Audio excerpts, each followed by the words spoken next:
Hello and welcome to the third review component, and this is patterning in algebra. And what I've done is I've picked out some of the stuff that's very important for us, and that's being able to evaluate simple algebraic expressions.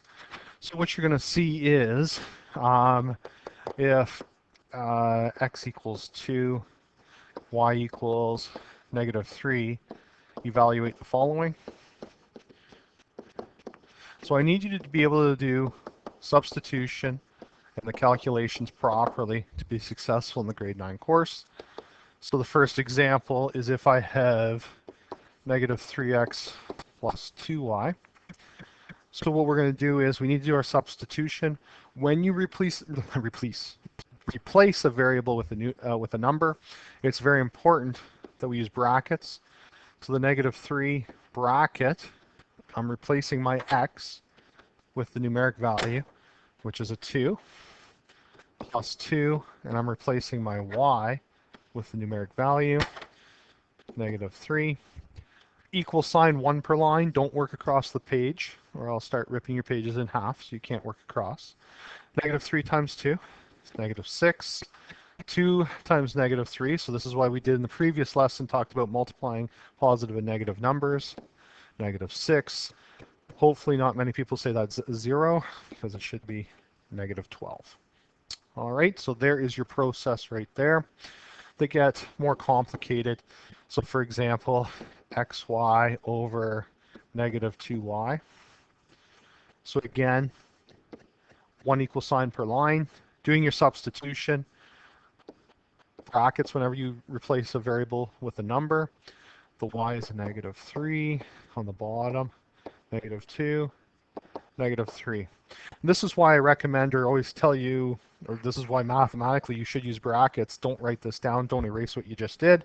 If you don't use brackets, this is what it looks like. -2 minus 3. So now when I go to do my calculation, down here I'm going to say, oh, -2 take away -3, that's -5, when it should have been multiplication. So important that you follow the proper form and use your brackets for substitutions. 2 times -3 is -6. -2 times -3, +6. Negative divided by positive will be a negative. 6 divided by 6 is 1. All right, so you need to be able to substitute properly, and then you need to be able to plug the values in correctly for communication, and then finally being able to actually perform the calculations using BEDMAS or whatever operations are necessary. Moving along then, I want to talk about one-step equations. We get into the algebra pretty intense in the grade 9 course. We're going to spend an entire unit talking about algebra. Some of the basic skills that you had, and what I want to do right now is maybe correct or solidify some of the concepts. So really, the only thing in grade 8 you're responsible for is what in high school we call one-step equations. So for example, x plus 7 equals 2. And I'm going to stress this. This goes out to all the people that look at that and know the answer right away. Okay? You have to show steps because it's going to get more complicated. And I'm marking process, not final answer. So, inverse operations. A little bit of a note over here. For every operation, there is one that will undo it. All right? You can always undo your mistakes in math, and that's the nice thing. So inverse operations, if I am adding, inverse operations subtracting, and vice versa.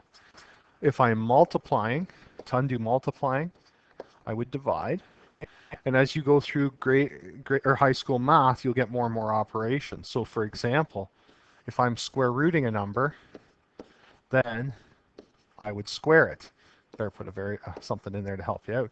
So, excuse me, you hit grade 10, if you take sine of a number, inverse operation is sine inverse. Now you don't need to know that now.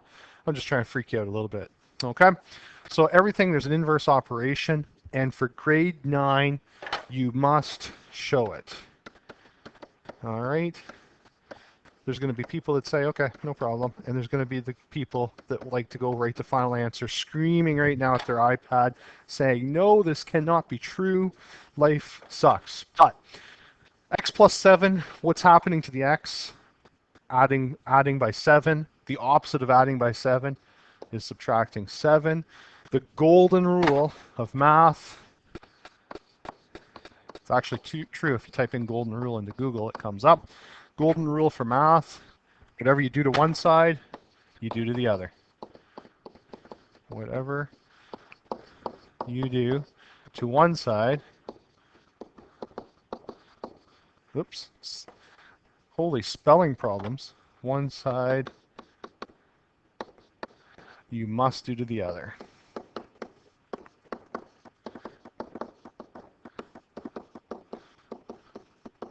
All right, absolute. So if I subtracted 7 from that side, I need to subtract 7. For the grade 9 course, you absolutely must show this. Absolutely must if you want marks. If you're not worried about getting marks, then it's not a big deal. You can skip steps all you want, but you will not get level 4s without showing those steps. Inverse operations, these guys cancel each other out, leaving the x by itself. 2 take away negative 7 is negative 5. That is a level 4 answer for form. All right. It could be the opposite. It could be x minus 4 equals 12. Inverse operation. X is being subtracted by 4, so I have to add 4. Golden rule says whatever I do to one, I got to do the other side. And that's only for the equal signs. Whatever you do to one side of the equal sign, you got to do the other. Inverse operations. The negative 4 and positive 4 will cancel out, leaving me with x equals 12 plus 4 is 16. All right. The other ones you're responsible for is multiplication and division. So 3x equals 12. This is the one that really ticks off the people that don't like showing their steps. You have to show the steps. This is how you show division. There is no, I don't want to see it any other way. Neither do any of the other math teachers in high school. The 3 is multiplying the x. How do I know it's multiplying the x? There is no symbol in between. 3x indicates a multiplication. The opposite of multiplying is dividing, and this is how it must be shown. Okay? I need to see those steps. If you don't see those steps, you don't see the marks. Alrighty. So 12 divided by 3 divides out evenly, and we end up with a value of 4. Okay. The opposite one then. So I guess I can keep working down. If I have x over 5 equals, say, 3, what is happening to the x?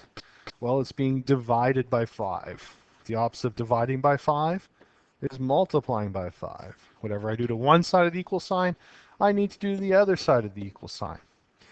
Inverse operation kills all the 5s for me. X equals 15. Excuse me. All right. Now I'll do one difficult or complicated one. This is the one that always makes me kind of chuckle. As soon as I put a fraction into it, all of a sudden people go, "Oh, I can't do this. It's fractions."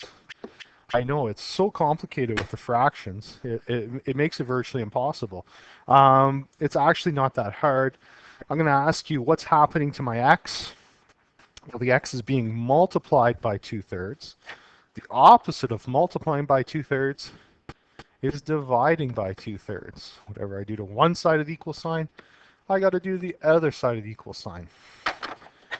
2/3 inverse operations cancel each other out. Now I have 7 divided by 2/3. I'm even going to do this without a calculator. Calculator will do this for you, but we never divide fractions. We multiply by the reciprocal. So 7 times 3 over 2, 21 over 2. And you do not have to express it as a decimal because I'd have to go get a calculator, or you do that one in your head, but I'm always happy with leaving it in exact form. So there you go. Those are your one-step, we call them one-step operations or equations. You're responsible for those in your course in the grade 8. Now you get a chance to practice them a little bit and hopefully be comfortable with them. If you have any questions, again, good time to get some one-on-one help. That's it. You're all set to go.